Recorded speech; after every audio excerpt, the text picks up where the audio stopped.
সূর্যস মেলেডির বাণ বন্দনায় এবার আমরা শুনব 1956 সালের ছায়াছবি সূর্যমুখী থেকে একটি গান, বিকাশ রায় অভিনীত ও পরিচালিত, অভি ভট্টাচার্য ও সন্ধ্যা রানী অভিনীত সুপার ডুপার হিট ছায়াছবি এবং তার সুপার ডুপার হিট সঙ্গীত নির্দেশন করেছেন শ্রী হিমন্ত মুখোপাধ্যায়, গান লিখেছেন শ্রী গৌরী প্রসন্ন মজুমদার।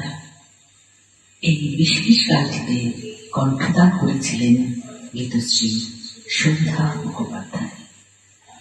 গানটি আজকে রূপদান করেছেন শ্রীমতী নবনীতা চক্রবর্তী।